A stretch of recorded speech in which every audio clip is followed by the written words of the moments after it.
Daud memeriksa barisan tentara yang bersama-sama dengan dia. Kemudian ia mengangkat kepala pasukan 1.000 dan kepala pasukan 100 atas mereka. Lalu Daud menyuruh tentara itu maju berperang, sepertiga di bawah perintah Yoab, sepertiga lagi di bawah perintah Abisai, anak Seruya, adik Yoab, dan sepertiga lainnya di bawah perintah Itai, orang Gad itu. Lalu berkatalah raja kepada rakyat, "Aku juga akan maju berperang bersama-sama dengan kamu." Tetapi tentara itu berkata, "Janganlah tuanku maju berperang, sebab apabila kami terpaksa melarikan diri, maka mereka tidak akan menghiraukan kami. Bahkan sekalipun mati separuh daripada kami, mereka tidak akan menghiraukan kami. Tetapi tuanku sama harganya dengan 10.000 orang daripada kami. Sebab itu adalah lebih baik bahwa tuanku bersedia menolong kami dari kota." Kemudian berkatalah raja kepada mereka, "Apa yang kamu pandang baik akan kuperbuat." Lalu berdirilah raja di sisi pintu gerbang, dan seluruh tentara itu berjalan keluar, beratus-ratus dan beribu-ribu. Dan raja memerintahkan kepada Yoab, Abisai, dan Itai demikian, "Perlakukanlah Absalom, orang muda itu, dengan lunak karena aku." Dan seluruh tentara mendengar ketika raja memberi perintah itu kepada semua kepala pasukan mengenai Absalom. Lalu tentara itu maju ke padang menyerang orang Israel, dan terjadilah pertempuran di hutan Efraim. Tentara Israel terpukul kalah di sana oleh orang-orang Daud, dan pada hari itu terjadilah di sana pertumpahan darah yang dahsyat. 20.000 orang tewas.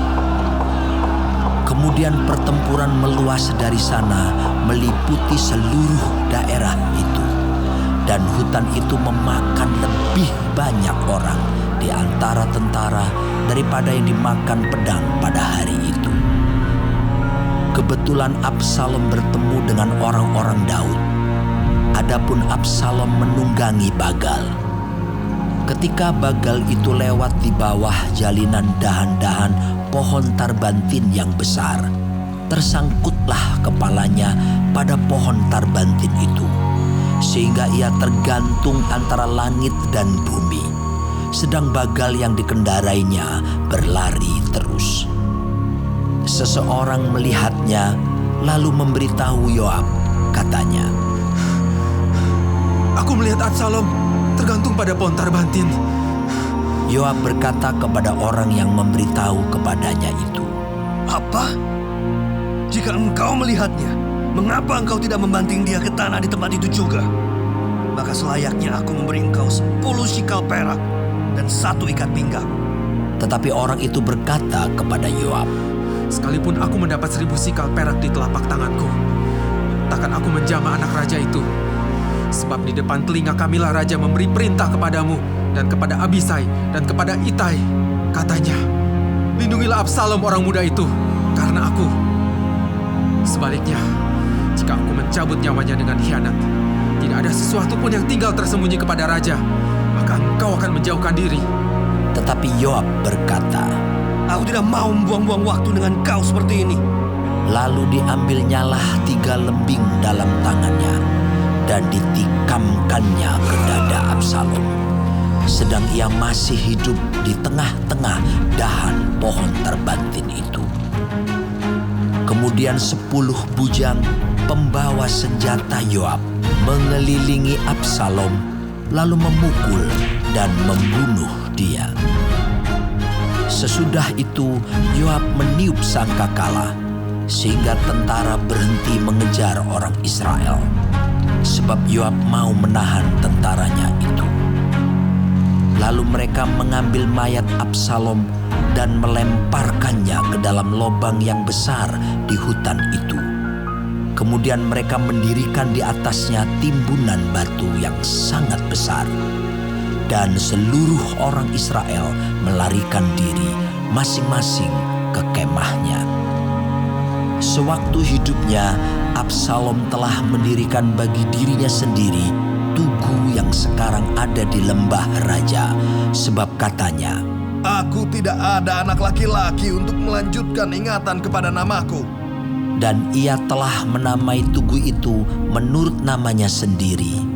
Sebab itu sampai hari ini tugu itu dinamai orang Tugu Peringatan Absalom. Kemudian berkatalah Ahimaas bin Zadok, Biarlah aku berlari menyampaikan kabar yang baik itu kepada raja, bahwa Tuhan telah memberi keadilan kepadanya dengan melepaskan dia dari tangan musuhnya. tetapi berkatalah Yoab kepadanya, Pada hari ini, bukan engkau yang menjadi pembawa kabar. Pada hari lain, boleh engkau yang menyampaikan kabar. Tetapi pada hari ini, engkau tidak akan menyampaikan kabar, karena anak raja sudah mati. Lalu berkatalah Yoab kepada seorang Etiopia, Pergilah, beritahukanlah kepada raja apa yang kau lihat. Orang Etiopia itu sujud menyembah kepada Yoab, lalu berlari pergi. Tetapi berkatalah sekali lagi Ahimaas bin Zadok kepada Yoab, Apapun yang terjadi, izinkanlah juga aku berlari pergi menyusul orang Ethiopia itu. tetapi kata Yoab, Mengapa juga engkau mau berlari pergi, anakku? Apakah engkau membawa kabar yang menguntungkanmu? jawabnya, Apapun yang terjadi, aku mau berlari pergi. lalu berkatalah Yoab kepadanya, Kalau demikian, larilah. maka berlarilah Ahimaas mengambil jalan dari lembah Yordan, sehingga ia mendahului orang Etiopia itu. Adapun Daud duduk di antara kedua pintu gerbang, sedang penjaga naik ke sotoh pintu gerbang itu di atas tembok. Ketika ia melayangkan pandangnya, dilihatnyalah orang datang berlari seorang diri saja. Berserulah penjaga memberitahu raja.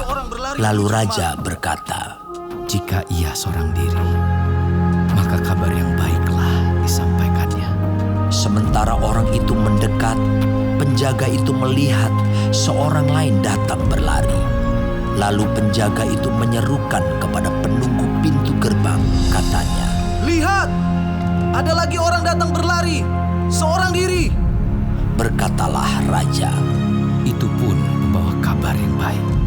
Sesudah itu berkatalah penjaga, Aku lihat cara berlari orang yang pertama itu seperti cara berlari Ahimaas bin Zadok. berkatalah raja. Itu orang baik. Ia datang membawa kabar yang baik. Lalu Ahimaas berseru, katanya kepada raja. Selamat! Kemudian sujudlah ia menyembah kepada raja dengan mukanya ke tanah, serta berkata, Terpujilah Tuhan Allahmu yang telah menyerahkan orang-orang yang menggerakkan tangannya melawan tuanku raja. Lalu bertanyalah raja. Selamatkah Absalom, orang muda itu? Jawab Ahimaas, Aku melihat keributan yang besar ketika Yoab menyuruh pergi hamba raja, hambamu ini. Tetapi aku tidak tahu apa itu. Kemudian berkatalah raja. Pergilah ke samping, berdirilah di sini. Ia pergi ke samping dan tinggal berdiri. Maka datanglah orang Etiopia itu.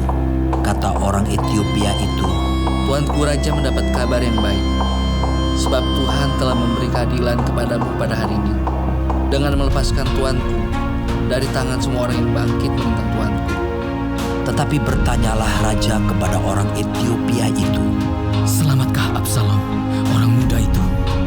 Jawab orang Etiopia itu, Biarlah seperti orang muda itu, musuh tuanku Raja, dan semua orang yang bangkit menentang tuanku untuk berbuat jahat.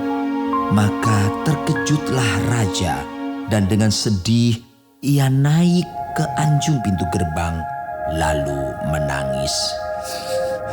Dan beginilah perkataannya sambil berjalan. Anakku, Absalom, anakku, anakku Absalom. Kalau aku mati menggantikan engkau, Absalom, anakku, anakku.